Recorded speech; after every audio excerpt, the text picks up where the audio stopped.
There was nothing else at all in the whole world but football.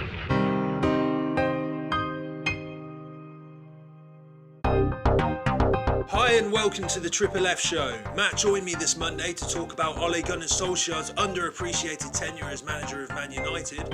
We discussed the term rebuilding project and anticipate the upcoming Euros this summer.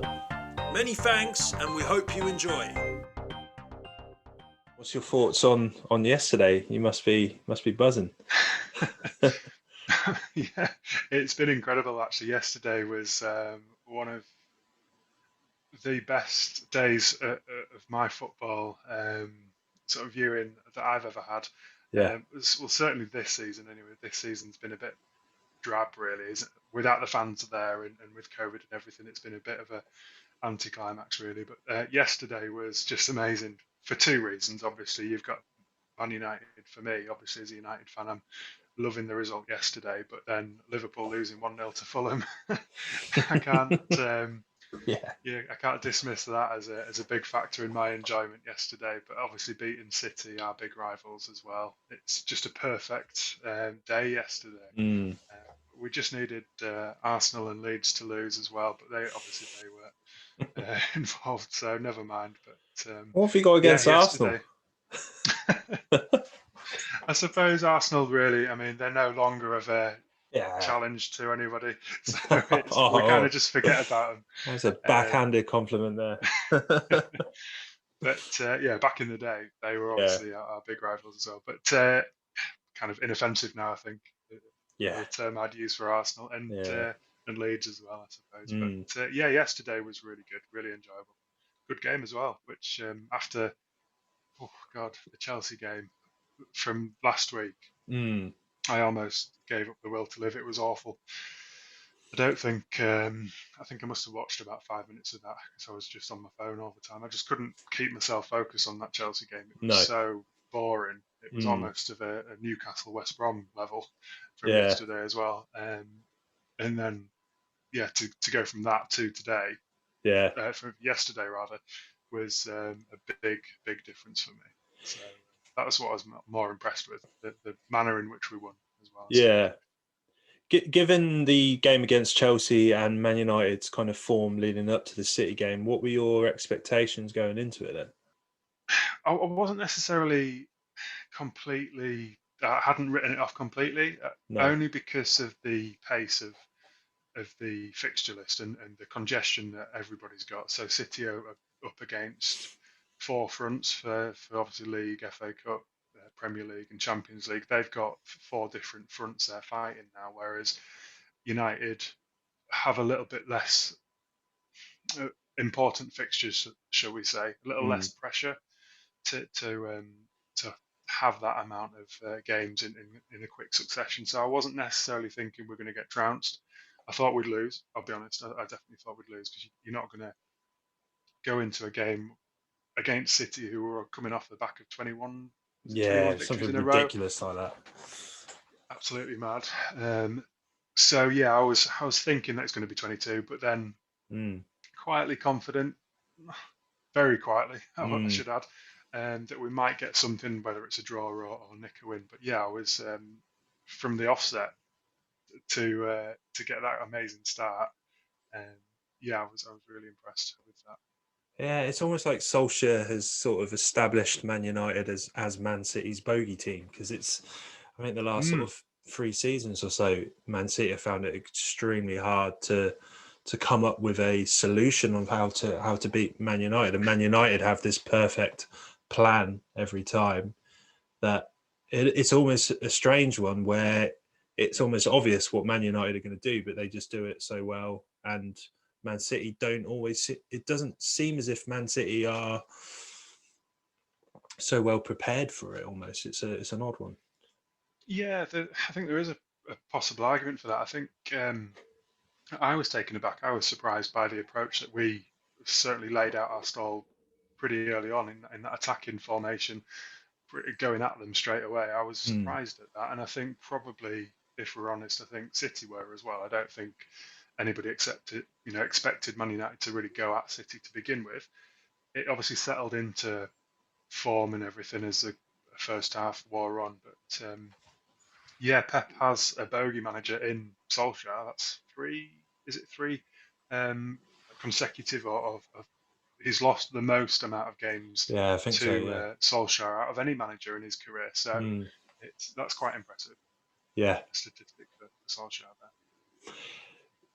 It's a bit of a small sample size because it was only essentially one friend on Facebook, but he was outraged that Martial was playing.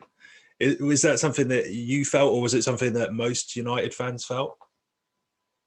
I wasn't necessarily worried. I think because obviously Cavani would have probably played in front instead of Martial. I think in that game, potentially, but he was nursing an injury, so Martial was the natural replacement for him. So it was either going to be either him or Greenwood, for instance. So no, I wasn't necessarily surprised. I think Martial's he's a good player. But let's be honest, he's a good player, but he suffers from that lack of consistent confidence that he needs. So yeah, yesterday will be a really a good sort of a bonus for him.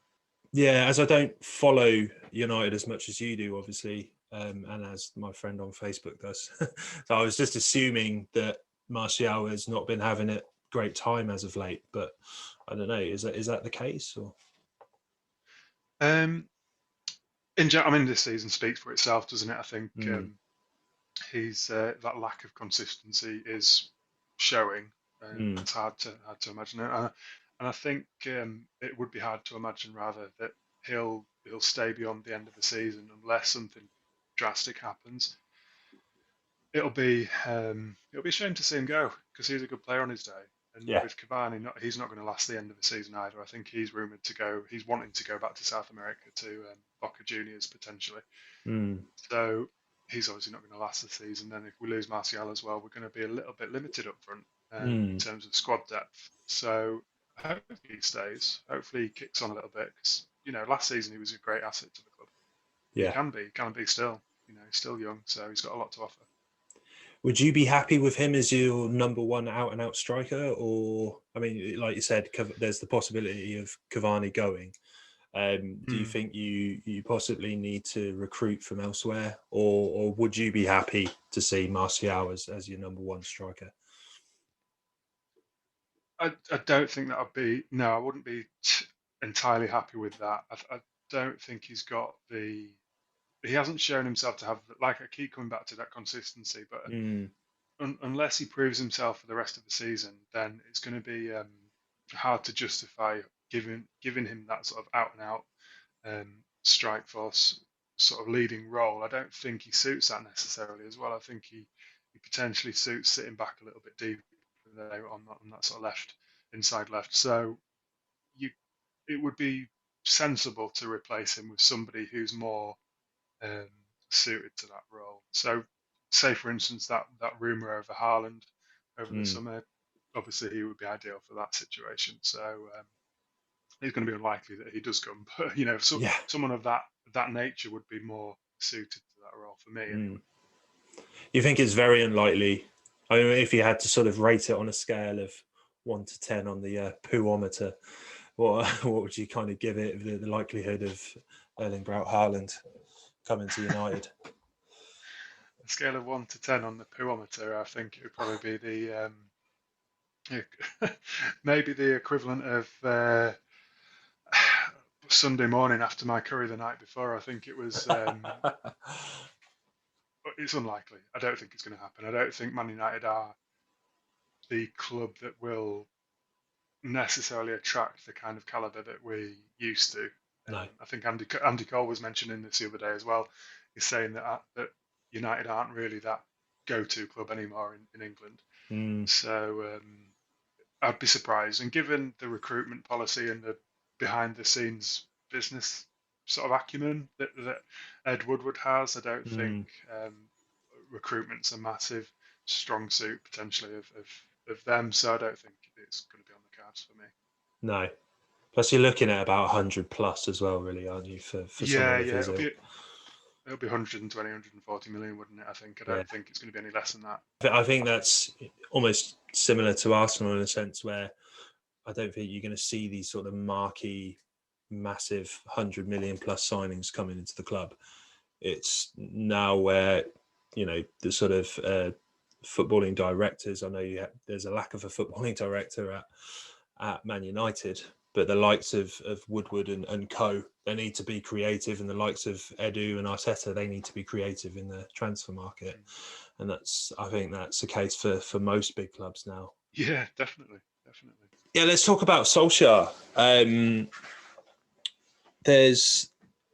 suppose there's a bit of a common, I don't know if it's a misunderstanding or just a common feeling with Solskjaer, and it's something that I get from the media, is that I get this feeling towards him as if he's almost underappreciated. He's almost sort of looked at as a bit of a laughing stock to a point. And I don't know, I don't understand why that is. I mean, you being a United fan, you might be able to give me a bit more of an idea as to why. But yeah, just for me, from my sort of perspective, I just sort of see it as this man has got Man United up to second in the Premier League. Granted, yes, they're 11 points behind Man City, but I mean, I didn't foresee Man United being this close. I didn't see them, you know, doing this well this league, considering the poor start that you guys had.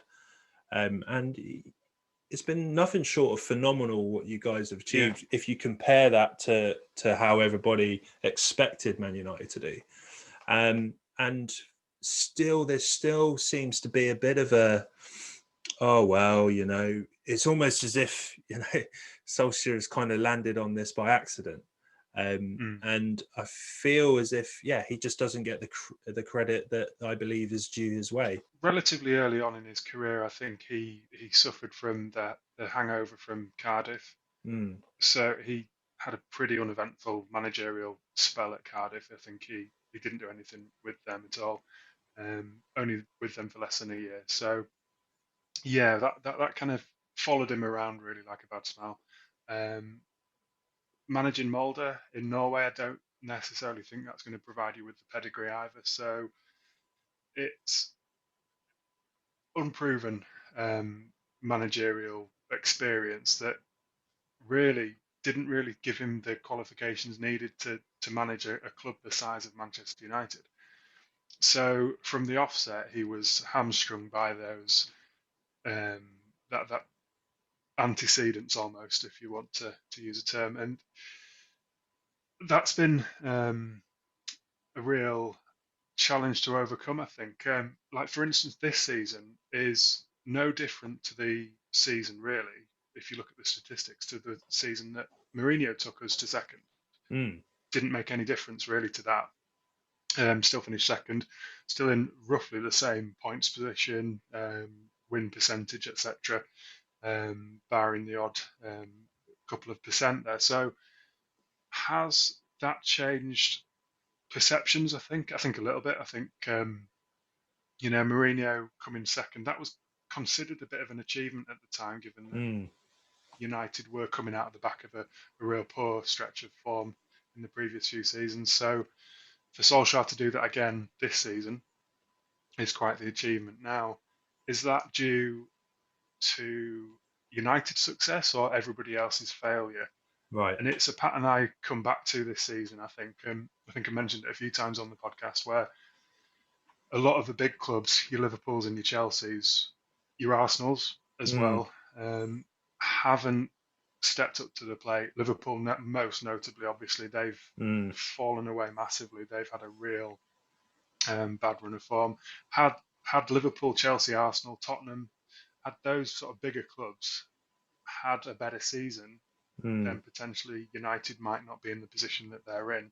So could it be argued that that's the reason for Man United becoming second, rather than their own success in their own right, for instance? I wonder if that's the case. You could argue that Man United deserve credit for that, because those teams that were struggling, Man United have been able to navigate that difficult season that all of those teams have been struggling to do. So in a way, Man United have done a fantastic job in a very difficult season.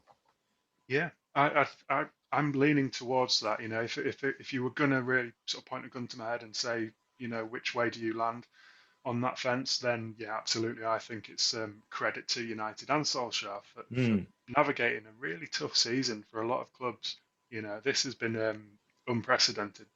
We use that term a lot this year, but it's been completely unprecedented, and United have come out the back of it with a large degree of success. And I think it's kind of a lucky coincidence, because Solskjaer was always in that sort of rebuilding, molding sort of phase where he was building a team, building a club, the likes of which we hadn't really seen since Ferguson. So he's building a bit more of a back office atmosphere. He's building more of a culture, which in any other season might have seen them slip a little bit. But this season, given that it's a kind of a retrenching, a rebuilding of a lot of clubs, I think that's sort of worked in his favour, really. So yeah, he's done well. He's done well. He's got a really capable coaching staff there. He's got a lot of the old guard as well. Your Carricks, your Butts, all these kind of real key figures in United's history to really build that culture and build that sense of identity again, which we lost a little bit under Mourinho and Van Gaal, for instance. So yeah, it's a real positive season for him, and hopefully he's given that time and given that patience to really build on it, which it looks, fingers crossed, that's going to be the case. Another reflection that I seem to get, and I seem to get this feeling from the media, is that Solskjaer is essentially he's a happy-go-lucky, he's sort of an avuncular character that gets his dressing room playing well, almost like a Klopp in a sense that I think Klopp has kind of been accused at times of being a bit of a cheerleader more than a tactician, and that's that for me that's wide of the mark. But with Solskjaer, do you think he deserves a lot more credit in terms of his tactical knowledge and his tactical application? Yeah, he's reacted well. He's had some good results. I mean, let's take yesterday, for instance, against City. We set out our stall from an early stage. We attacked them from the offset. Really adapted to what was likely to be a real difficult situation, a difficult match. So we managed that really well. I think managed the sort of setup for City, which we were sort of expecting, that attacking unit. So Fred, McTominay, they had a big part to play in yesterday's win, whereas before I think he potentially was a little bit naive. So I think he's kind of coming around to that now. Tactically, he's having a lot more help from other people as well in that coaching setup. So clearly, what we had yesterday was for instance, a really high line. So we were kind of pressing, which was not expected. I wasn't expecting that. I expected us to sit deep, sit back a little bit, sort of soak up some of that pressure. We didn't do that, which was surprising, and that worked in our favour really well.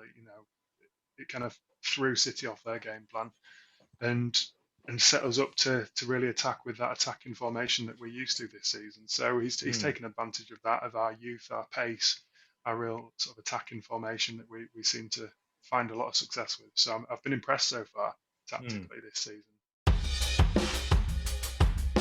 If you're enjoying the FFF Show, then you might enjoy our other podcasts. The Magic Of is a show which profiles special clubs from all over the world to find out about their history, culture and fan base. Under the Floodlights invites fans to talk about their favourite players and managers, and the FFF Cinema is where guests and I review weird and wacky football films.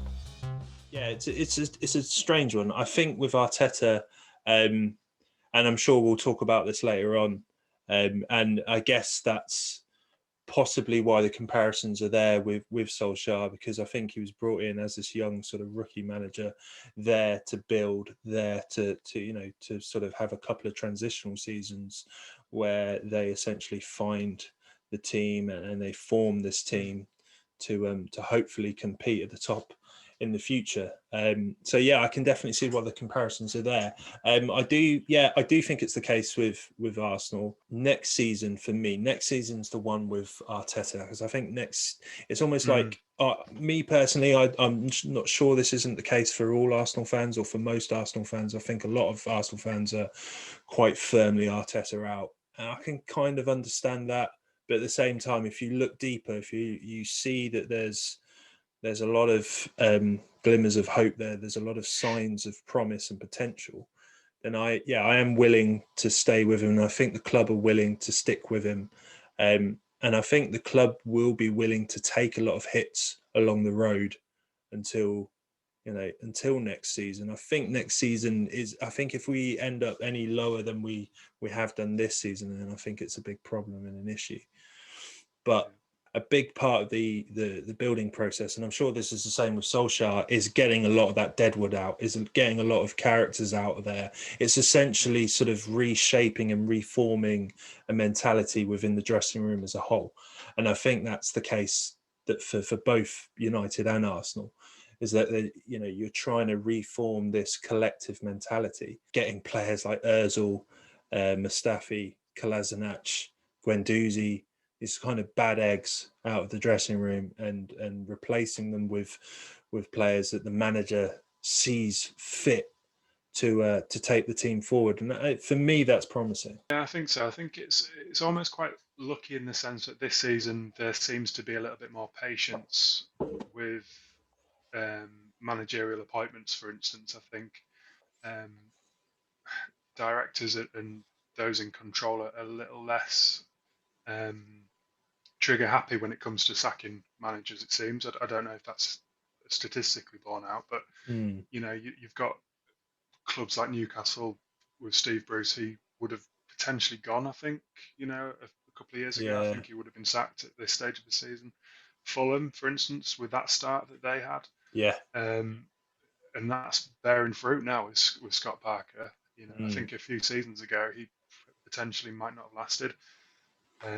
So it's just lucky that they stuck with him, really, because it seems like they're coming onto a good thing. So I think they're probably two managers that are feeling the benefit of that patience that boards seem to be having now, and seeing the bigger picture. I think fans have got sick of that kind of short-term merry-go-round managerial circus that was the case a few years ago. So hopefully that's one benefit to come from this really sort of traumatic past few months and difficult season. So hopefully that's the case, but we'll see what happens on that one.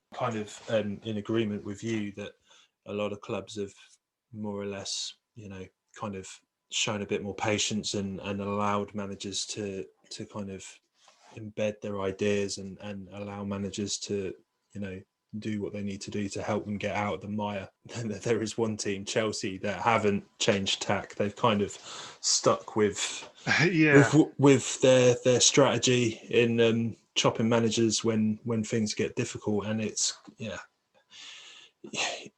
one of those strategies that you look at and I think it doesn't. For me, I find it a bit unfair the way that I think Frank Lampard was perhaps he should have been afforded a bit more time, but I saw it coming, and I think every football fan saw it coming. It was just it was a matter of time, and now with hindsight, you look at what Tuchel was doing. Yeah, I think they kind of made the right appointment, but you can see if things start getting tough for Tuchel and Chelsea, perhaps next season, if they have a bit of a dry run of things, it's going to be the same. The death knell will come down and a new manager will be brought in. Yeah, well, I think Chelsea are sort of a law unto themselves. I don't think they're representative of any club really in the Premier League. I don't think they kind of operate in their own sphere, I think. So what Abramovich does with his managers, God knows, it's almost like he gets sent to the gulags, I think. And he seems to have this real, sort of, like I said, trigger-happy relationship with managers, which is bizarre. There's no longevity there. There's no, I don't want to say there's no class, but there's no, I don't know, integrity with that kind of way of running a club. No. So it's a shame, really, because you've got clubs like West Ham who have really sort of bought into Moyes' way of working. You've got Aston Villa who have really bought into Dean Smith, Fulham who've bought into Scott Parker, and these are, as fans of those clubs, it must be really quite enjoyable to watch recently because they're having such success with a real team ethic, and that's rare to see in recent years for me. So it's nice. It's a nice way of working. Yeah, no, definitely. So yeah, let's get on to the building projects topic then, Matt, because we kind of alluded to it before, but there are, and it's kind of a phrase that's been brought out and it's been used a lot in the media where and I think managers themselves, especially Solskjaer and Arteta, have said themselves that the fans and the media and the press and the people within the club themselves, they need to give the team patience. They need to consider and allow that the team is trying to structure itself and try to find a new way to go forward. And I think there's going to be a lot of teething pains in those processes. But I mean, what's your kind of thoughts on this? Is it almost used as an excuse sometimes when things are getting a bit hairy, when things are getting a bit tough, and the managers can kind of ship it out and use it as an excuse? Because Solskjaer hasn't said it very often as of late. When things are going well, you don't really use that term, or you don't hear it as much. It's when things are hard and you're on a bit of a slide, then managers kind of say, yeah, but this is a building project. Is that the case? Yeah, I don't think Solskjaer's obviously not lent on that as an excuse recently. So, and is it a valid excuse? And I'm sort of answering my own question now. I hate it when podcasts do that. But, it's okay. I think to some degree it is a valid excuse. You know that in certain clubs like Man United with Solskjaer, it was a case of rebuilding. You know that patently was the case. So could he use that as an excuse? Yeah, legitimately he could get away with that, I think. But if you overuse it, then it sort of speaks to a lack of ambition, a lack of real sort of foresight, you know. And I think it's a bit poor, really, to be using it all the time. I think clubs that remind me of that. You have potentially got Arsenal as a guilty party for that, I think. Yeah. You know, you might be able to add a little bit more to that conversation, but how many seasons do you put up with being that rebuilding season and having that rebuilding project before you actually really want to be seeing some kind of results from that rebuilding project? It's your patience must be wearing thin on that ground. Do you think, Simon? What do you think? Yeah, no, it was. It makes me think about The Last Stand with Michael Jordan, because I think he was there on an interview and he said Chicago Cubs have been rebuilding for the last 25 years. So it's a case of, what is a rebuilding program? It does feel a little bit like an excuse. Doesn't that just sort of happen anyway? That's I know I'm doing the thing that you hate. I'm asking questions now as well, but sort of these rhetorical questions. But isn't this just what happens when a new manager comes in and a new set of players come in? That's essentially rebuilding, and that just sort of happens every transfer window. That happens every summer, every winter. Is it when a new manager comes in, they bring in a new set of players? Is that a rebuilding process? What is the definition of a building process? That's the thing that I can't really get my head around. Yeah, that's a good point. I think, say for instance, under Ferguson, because somehow I was going to go to United as my reference point, I think he potentially had 2 or 3 rebuilding projects, if you're going to use the term, and garnered some real success. But those rebuilding projects took an off season, you know, that break in between, and potentially a few months of the new season before it bore success. So that's not replicated now, I don't think. I don't think if you had that upheaval to your squad that Fergie did nowadays, and losing those kind of caliber of players, you wouldn't necessarily have the success straight away or a season later. It's taken a few seasons now for that to cycle through, and it is a bit of a cycle process. But how long that revolution takes, for instance, for Arsenal, it's been however many years since competed competitively. So yeah, that cycle seems to be getting bigger and bigger now for that rebuilding project. So I think that definition in terms of a time frame is being extended now. So it's not necessarily a rebuilding project anymore. I think it's probably just um, evolution, and that's the way of that cyclical nature of football Yeah. seems to be the case, and it's happening too fast for Liverpool now. That's that they're on that downward sort of trend of the circle that I'm on about, that revolution, and yeah, how quickly that really goes back around to the top is going to be an interesting question. Whether or not they can rescue anything out of this season, or is it going to be next season? You know, it'll be interesting to find out. Yeah, I mean, what's going on with Liverpool? Because, I mean, for me, is it to do with their lack of ambition, almost their lack of intent in the transfer market? Because I think their last big signing was Alisson, and then since then,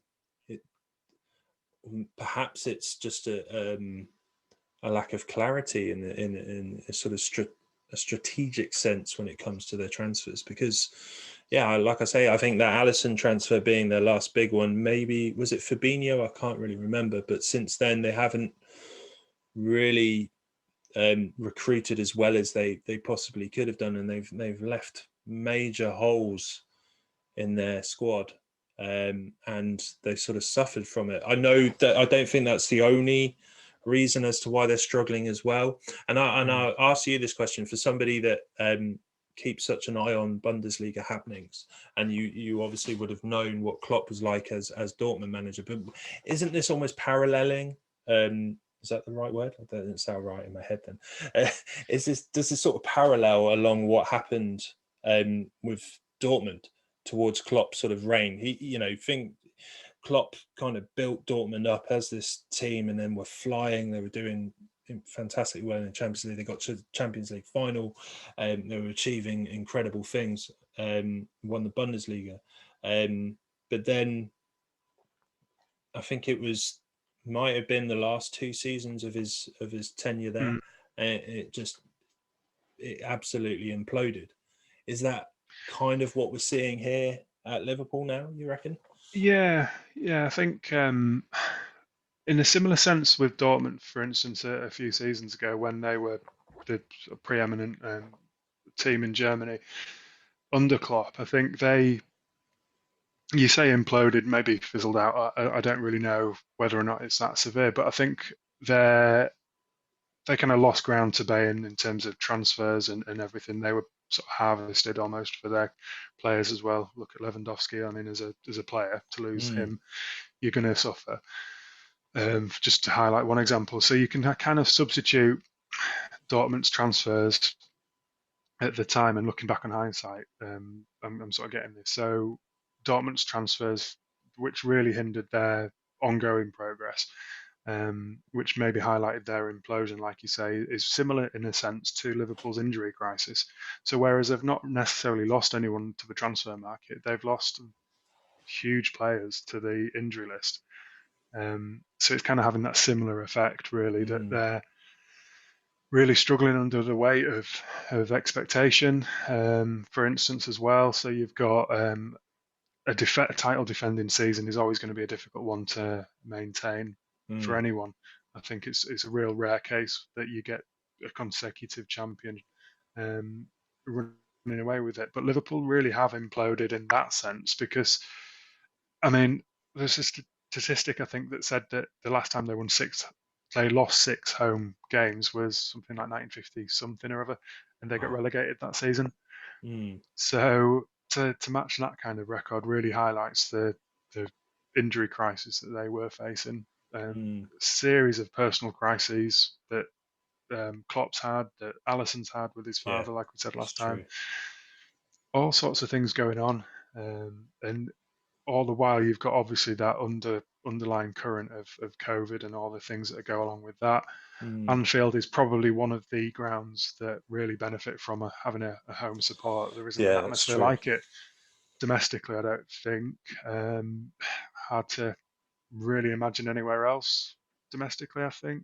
that has that similar kind of atmosphere and passion that the club really has from its home support. So to lose that as well, it's kind of a culmination of all different things, though, isn't it? You add all those together, and you are going to end up with Liverpool losing 6 home league games and ending up in 8th position as it stands. So it's a real sort of culmination, like I say, of all these different contributing factors for Liverpool this season. Do you think they can turn this around at all? Do you think it's possible? I mean, losing to Fulham, I mean, there's no sort of disrespect towards Fulham because I think they're a fantastic team and I actually think they will avoid relegation this year. But for Liverpool to lose to Fulham, that's... And as well, I think before, sort of leading up to that loss against Fulham, it was almost as if Liverpool were the underdogs going into that game. It's a crazy one to think. Yeah, it was. It was interesting to note, like against Chelsea, for instance, Liverpool were favourites, which for me, if I was a betting man, I would have been lumping all on Chelsea for that game. And Fulham, you would have expected Liverpool to beat Fulham at home. That's by the by. You of all the games this season, if you'd have looked at the fixture list, you could have chalked this up as a win, for sure. So it was a real surprise for me, anyway, that Fulham came away with a win, even though Liverpool were in the midst of a bit of a crisis. And I think that potentially they are going to arrest the fall. I think they are going to end up with some degree of success. I don't think they're going to end up, maintaining this poor form. It will regress to the mean in that sense. So they will pick up a few more victories now. I think. I don't think necessarily you can sustain such a poor run of form for such a big club. At least I'd hope not for Liverpool fans. I am a Man United fan. I'm not going to beat around the bush, but I'm not necessarily enjoying the fact that Liverpool are doing so badly. No, it's kind of I kind of just feel a little bit sorry for them now. But then I don't know. Is that because Klopp was quite likable last season? Potentially, he's becoming a little bit more irritable, a little bit more frustrated. So his that likability factor's diminishing a little bit this season. So I think I'm not relishing in Liverpool doing so poorly. Not like you see on Twitter, for instance, Gary Neville absolutely loving it and going mad every time Liverpool lose. He really rubs it in. So I'm not necessarily at that level. It's not like me when Spurs are Spursing it up, shall we say? Yeah. Well, they're not Spursing it up right now, but there was a period of time where they where it did go a bit Spursy for them. But it seems like they've turned things around now, and Bale is returned to type, shall we say, which is worrying considering we've got them this Sunday. So it shall be interesting. I wouldn't worry. I think Gareth Bale's injury crisis will probably catch up with him at some point. So if not by the weekend, at some point this season. Yeah, hopefully. I mean, I'll be crossing my fingers for it, but he goes along the list of, Yavardis, Drogba's, where he just loves to play against Arsenal. If you're interested in coming on the show for an Under the Floodlights special to talk about your favourite player or manager, please email the FFF2021@gmail.com or DM the FFF84 on Twitter. All contact details will be in the episode description. Hope you're all keeping safe, and thanks again for listening to the FFF. Do you have an almost sort of unhealthy obsession with Euro 96 as much as I do? I think so, yeah. It was one of the sort of formative football tournaments. Good to hear that. I vaguely remember Euro 92, but only very faintly. USA 94, I struggled with because of the timing. So we used to stay up, me and my friend Mark, nickname Shinny, so hello, Shinny, if you're watching. We used to stay up and have sleepovers and everything. So, but we invariably wouldn't manage it. So we'd fall asleep by the time the games would kick off. But I've followed with interest Ireland in USA 94, but Euro 96 was the tournament for me. Absolutely loved it. It just amazing. Yeah, for me, Euro 96 was my first football love, shall we say. That was just when I think I'd got introduced to characters like Shearer, Gazza, McManaman, these seamen, just these incredible sort of characters, really. And I didn't know too much about the game of football. I didn't know what all the hype was, but then I just watched a few games, and I think the first, it might have been the first goal I ever saw was that Gazza goal. And in fact, as my memory serves, I think that was the first ever goal I saw. And if that's the case, what a goal to actually see. I remember we were with my family in the Forest of Dean. We were camping, and the Euro 96 competition was obviously, everyone were going mad for it. We watched it in the sort of local centre there, whatever you want to call it. And it was just, what a blast. And I think it's just something that I look back on with such nostalgia and look back on with such fondness. But it was, what a tournament it was. I think, if you take away the nostalgia and take away the sort of haze of it, I think just in terms of it as a competition, it was great as well, with England doing so well, getting so close to getting into the final. Germany is such an incredible team. Then you had Croatia with the likes of Karol Poborski, was that his name? I think he had quite a Poborski, he was one of two players that United signed. Him and Jordi Cruyff, wasn't it? Yeah, for Holland, Cruyff's son.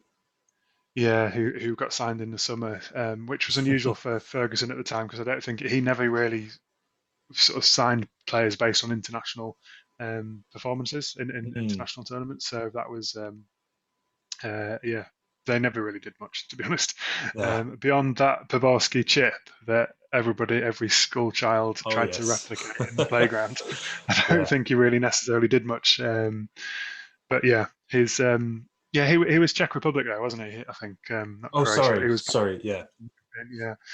So it was exciting, but a bit of a damp squib. But I remember it fondly. Euro 96. I think my introduction to football, like I say, was Euro 92, which again was fairly faint. But then Euro 96, I just bought into the whole build up for it. I remember collecting from Sainsbury's the little silver coins that you used to put in there. Nice. A little book that you had all the players for, which was really, really fun. It was the season I completed my Merlin, or was it a Panini? Whichever sticker book it was for the Premier League. So either Merlin or Panini. They were the big two. Yeah. I think it was Merlin at the time, actually, because I remember going to Elland Road to a sticker swap shop as well. So when that season finished and Euro 96 happened, I was like, this is amazing. I can't wait to get started on it. Thankfully, I was too young to remember all the controversy about the dentist chair and all that kind of negative press build-up to begin with. And obviously a little bit deflated by that first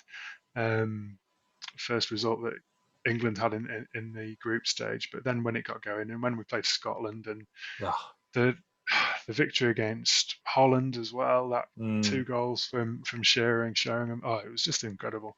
It was really cemented football for me as this big part of my personality now.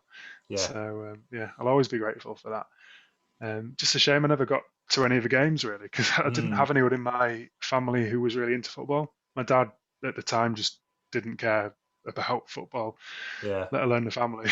But that's another story. So it's a story for therapy. But I never had anyone really close to me who would be able to take me to games, which was a shame because I had Elland Road on my doorstep as well. So if I could go back in time. God, it's 25 years, isn't it now? 25 years this summer. Euro 96. It makes me feel old. Do you know what there needs to be? And I'm really surprised there hasn't been one, but just a really glossy, well-produced, fantastic DVD box set almost.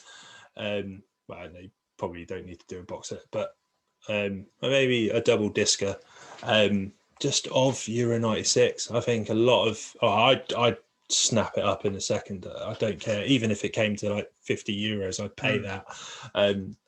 Yeah, I'm surprised there hasn't been one. Yeah, because you get those film roundups of World Cups, don't you? So it's a shame they didn't really do one for the Euros. But yeah, I'm sure there must be something out there. That's definitely going to be on my research list, is to find a real documentary that does it justice, you know. Yeah, or even if it's just like the highlights of, you can just sort of, almost like get the highlights of every match, and that I would dine out on that quite happily.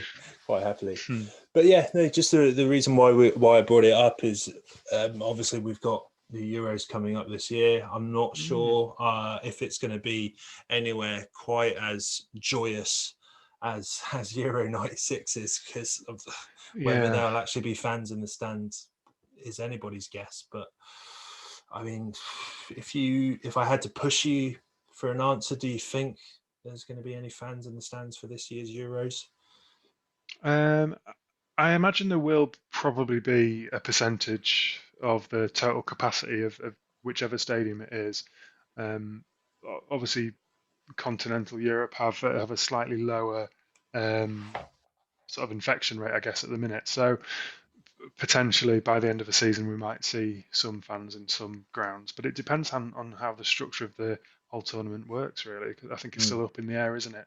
I know Boris has offered to host it, which got promptly turned down. So we'll see on that front. But hopefully, at least we get some people in the grounds. Yeah. Because at the moment, I think the enthusiasm for it has diminished massively.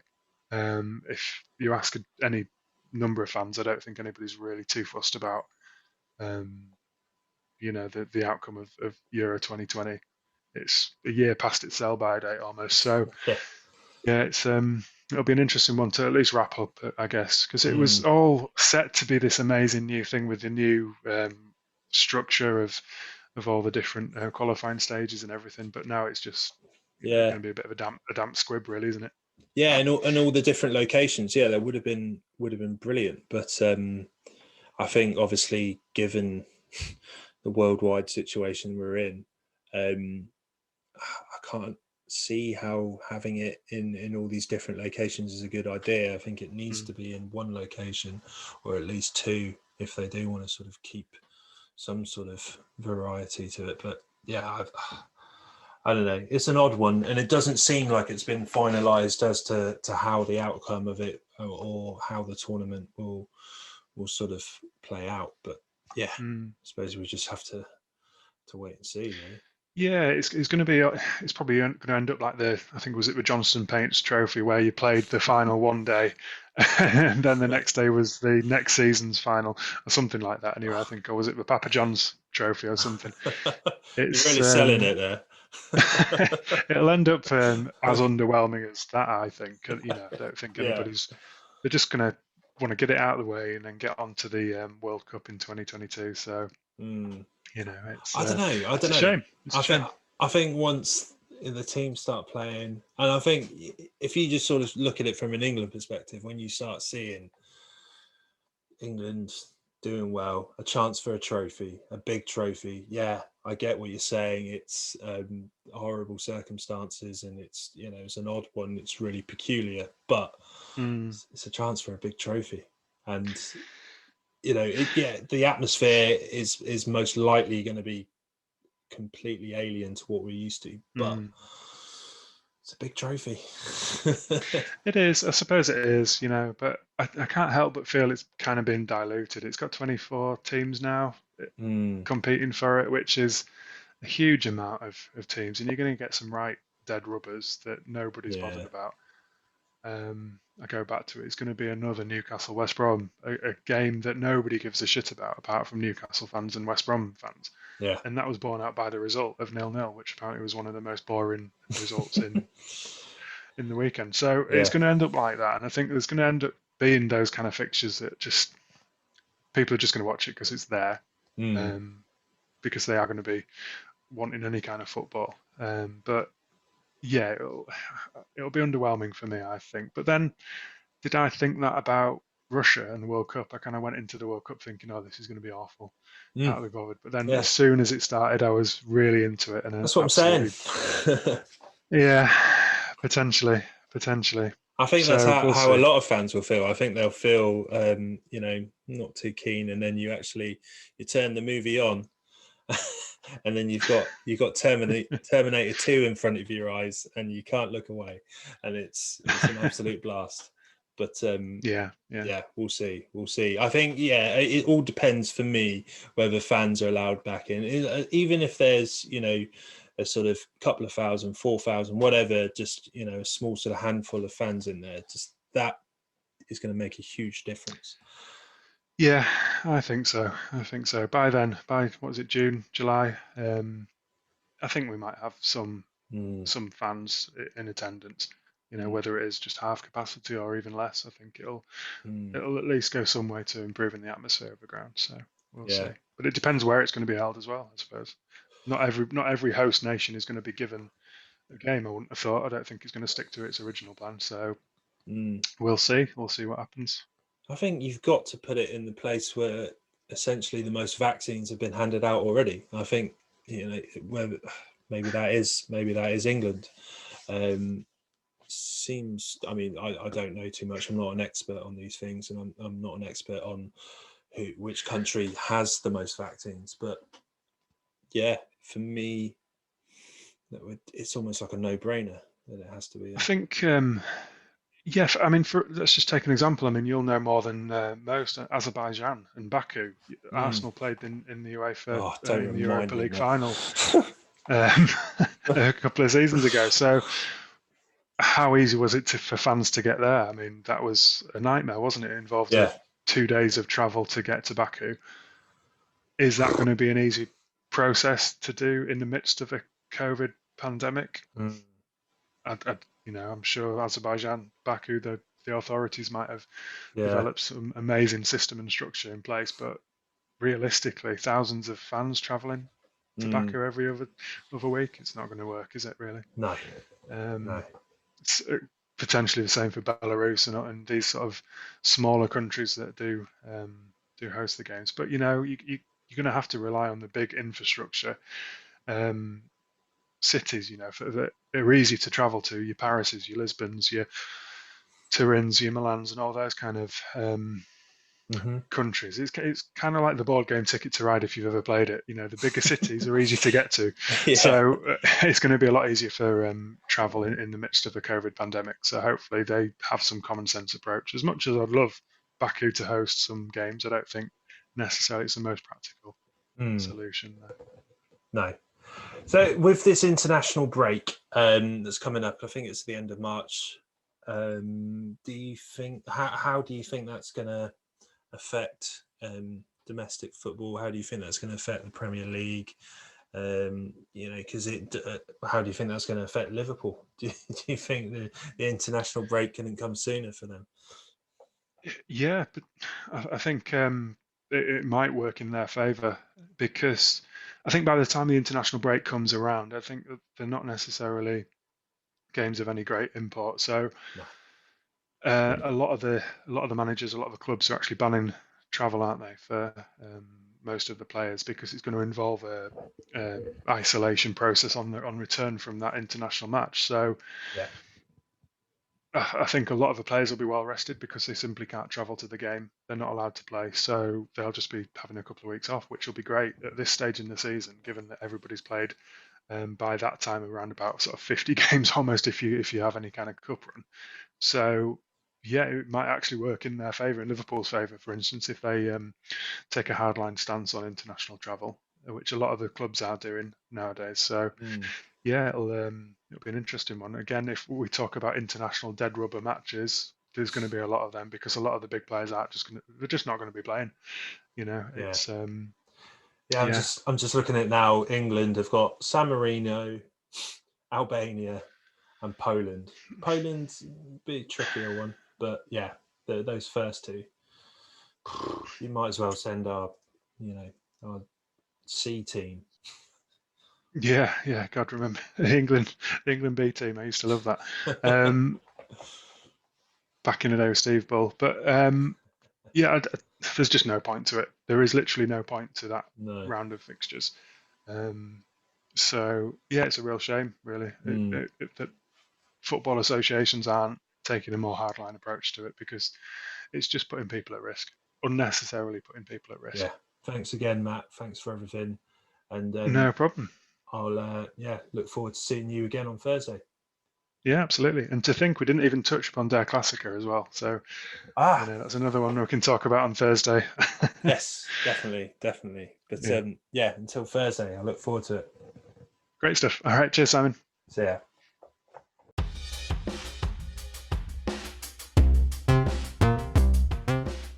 Thank you so much for listening to the Triple F. If you could please drop a like on our Facebook page, subscribe to the YouTube channel, and follow us on Twitter, that would be massively appreciated. Hope you're all keeping safe, and thanks again for listening to the Triple F.